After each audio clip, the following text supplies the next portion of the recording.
Hey guys, welcome back to my channel. तो अभी शाम के 7 बज रहे हैं और शाम के 7 बजे मैं व्लॉगिंग कर रही हूँ। सो गाइस, इस दिन की शुरुआत में ही मेरे ऊपर एक बहुत बड़ा बॉम्ब विस्फोट हुआ था जब मैंने स्कूल की सारी तैयारी कर ली थी, बच्चों का टिफ़िन लगा दिया था और लंच की प्रिपरेशन भी कर दी थी।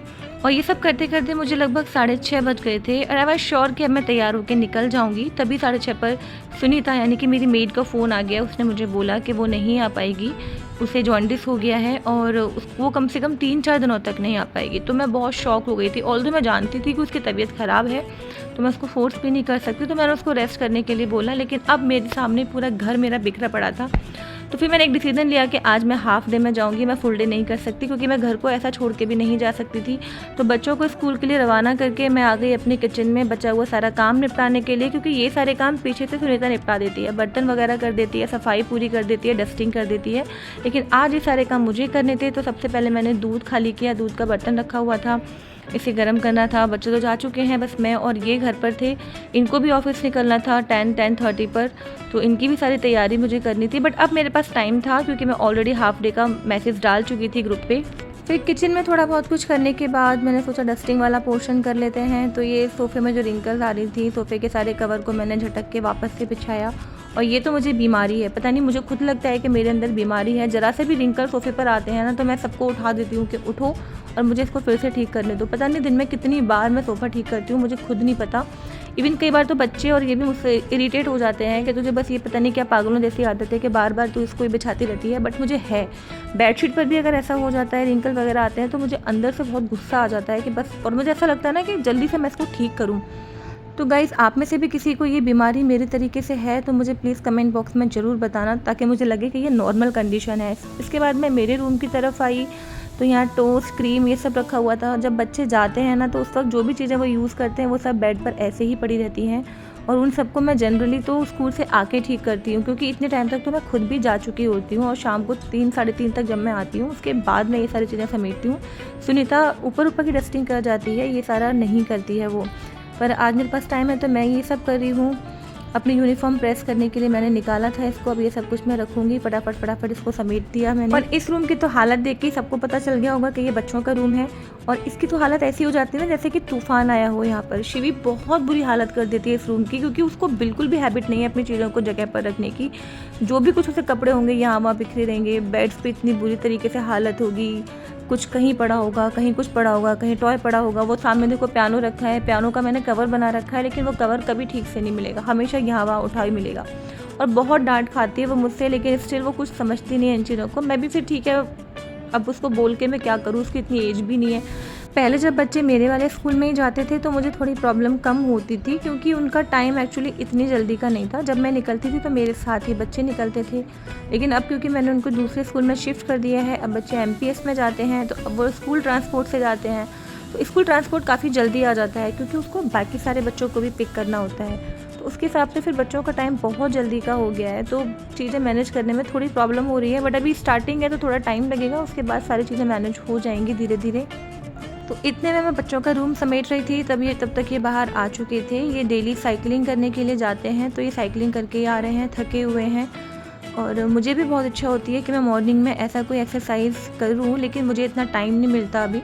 बट एक बार समर वैकेशन स्टार्ट हो जाएंगे तो मैं भी अपनी फ़िटनेस के लिए कुछ ना कुछ करना स्टार्ट करूंगी। बिकॉज़ जब मैंने स्कूलिंग स्टार्ट नहीं की थी तो मेरा वेट बहुत ही परफेक्ट था। I was only 64 kg, but right now I am 68 kg। और मुझे एनी हाउ अपना वेट रिड्यूस करके 62 पर लाना है। तो बहुत ही जल्दी मैं वेट लूज़ वाले वीडियोस भी लेकर आऊँगी, बट उसके लिए मुझे थोड़ा टाइम लगेगा। इसीलिए मैं बस समर वैकेशन का इंतज़ार कर रही हूँ कि एक बार वो आ जाएँ और मैं स्टार्ट करूँ ये सब। तो इनको मैंने सब्ज़ी लाने के लिए बोल दिया था, क्योंकि घर में सब्ज़ी नहीं थी और मुझे खाने की तैयारी भी करनी थी। इसके बाद मैं आ गई थी झाड़ू लगाने के लिए, क्योंकि डस्टिंग वगैरह सारा बेडशीट वगैरह मैं ठीक कर चुकी थी। तो अब ये झाड़ू लगाने वाला पार्ट बाकी था। लिटरली स्कूल की छुट्टी करने के बाद घर के ये सारे काम करना मुझे अच्छा लग रहा था, क्योंकि इन सारे कामों को ना मैं बहुत टाइम से छोड़ चुकी हूँ। क्योंकि सुनीता बहुत ही कम छुट्टियाँ करती है, बहुत रेयर करती है, और वो करती है तो उसी केस में करती है जब उसकी तबीयत ख़राब होती है या कोई बहुत ज़रूरी काम होता है। और जब वो होती है तो मेरे को ये सब करने की ज़रूरत नहीं पड़ती। लेकिन मेरे पास मेंटली वर्क बहुत होता है, स्कूल का प्रेशर बहुत होता है। तो कभी कभी जब वो प्रेशर नहीं हो और आप अपने घर का काम कर रहे हो तो वो सब करना भी बहुत अच्छा लगता है। तो मुझे भी अच्छा लग रहा था, बट मेरे अंदर एक वो चीज़ थी कि हाँ, बस फटाफट से निपटा के मुझे मैक्सिमम 11 बजे तक स्कूल भी जाना है, क्योंकि मैंने सिर्फ हाफ डे लिया हुआ है।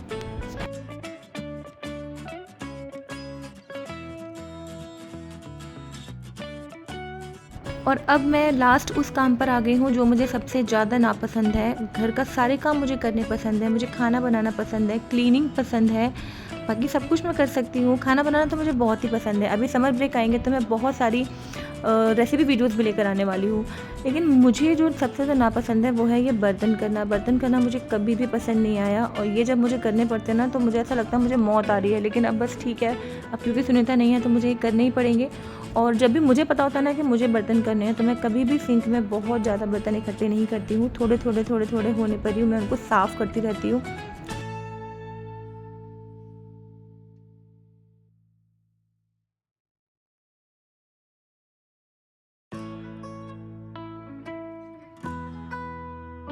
तो जैसे तैसे करके सारा काम निपटाने के बाद अब मैं ये सब्ज़ी खाली करने के लिए आई हूँ। आज मैंने सर में ऑयल भी लगा लिया था, क्योंकि जब मुझे पता चला कि मेरे पास टाइम है तो मैंने फटाफट ऑयलिंग भी कर ली, जिससे कि मैं हेयर वॉश कर सकूँ। हेयर वॉश करने से पहले ऑयल लगाना बहुत ज़रूरी होता है।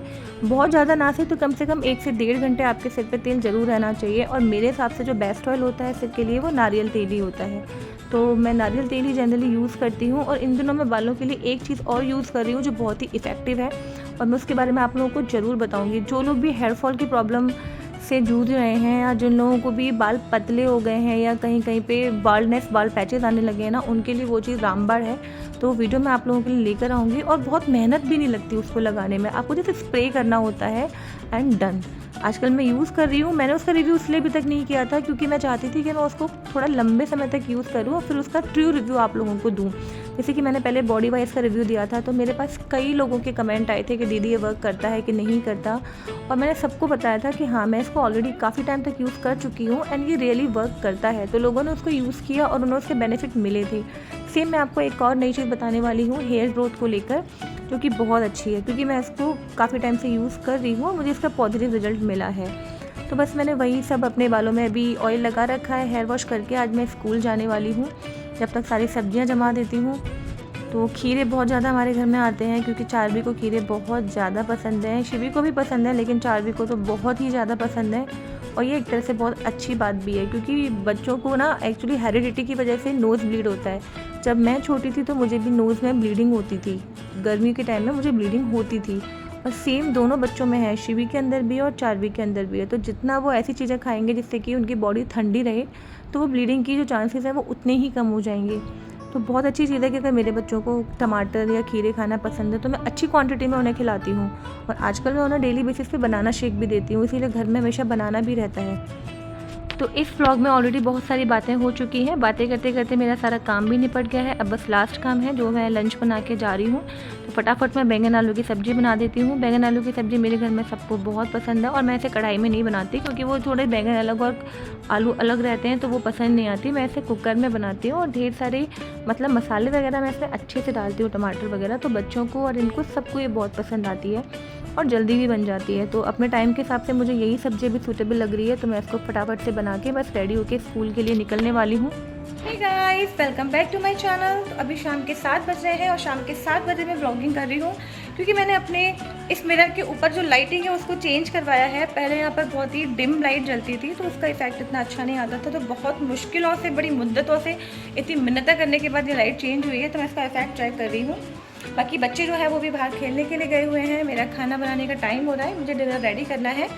तो मैंने सोचा थोड़ा सा चेक कर लेती हूँ कि इसका इफेक्ट आ कैसा रहा है।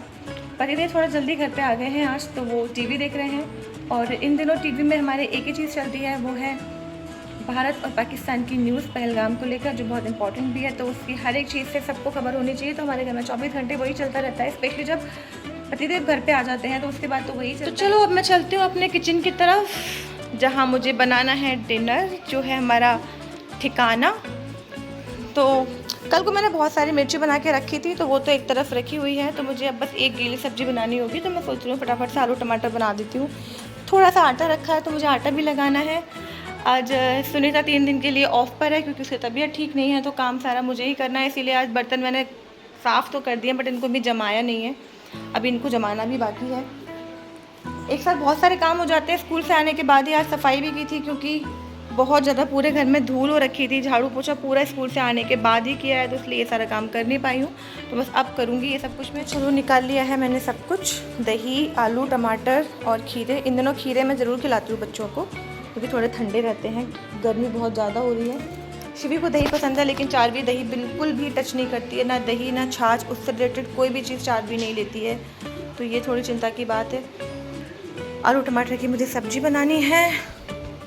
वहाँ उनकी एक्सरसाइज चल रही है, वो आराम से अपने थोड़ी देर तक करेंगे एक्सरसाइज। आप लोग मेरे ब्लॉग देखते हैं तो आपको पता होगा कि हम लोग वैष्णो देवी जाने का प्रोग्राम बना रहे थे, लेकिन अब जब ये न्यूज़ आ गई, मतलब जिस दिन हम लोग टिकट करने वाले थे ना, हम लोग जैसे कि कल टिकट करने वाले हैं, तो आज के दिन हमें ये खबर पता चल गई थी कि पहलगाम में इस तरीके से अटैक हुआ है। और फिर थोड़ी देर के लिए तो हम लोग मतलब थोड़े टाइम के लिए थोड़ा हमारे मन में एक चीज़ आ गई कि नहीं, फ़िलहाल हमें उस तरफ नहीं जाना है, वैष्णो देवी की तरफ, क्योंकि वो भी एरिया जम्मू में ही लगता है, और जो भी गवर्नमेंट है वो उस तरह के जो भी सारे बॉर्डर वाले एरिया थे उनको खाली करवा रही है, और थोड़े से वो सेफ़ नहीं है। और वो सब कुछ वहाँ पे चल रहा है अभी, लेकिन फिर भी थोड़ा सा मन में डर आ जाता है, तो अभी हमने उस टिकट को होल्ड पे रखा हुआ है कि पहले सारी कंडीशन देख लेते हैं एक दो दिन, और इसके बाद फिर हम प्लानिंग करेंगे कि हमें वहाँ पे जाना चाहिए नहीं जाना चाहिए। आप लोग बताना कि वहाँ पे जाना सेफ़ है या नहीं।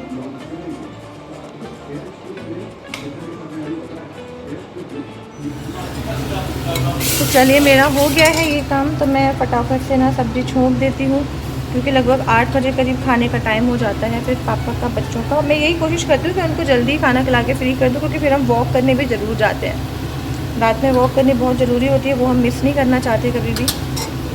तो खाने से अगर जल्दी फ्री हो जाए तो बच्चों को भी टाइम मिल जाता है अपनी पढ़ाई के लिए, और वो ज़रूरी भी है। गाइस, हो गई मेरे खाने की तैयारी। बस व्लॉग बनाते बनाते थोड़ा सा आटा लग चुका है, सब्ज़ी चढ़ चुकी है। अब मैं खाना बना के खिलाऊंगी। तो मिलते हैं नेक्स्ट व्लॉग में। Till then bye bye.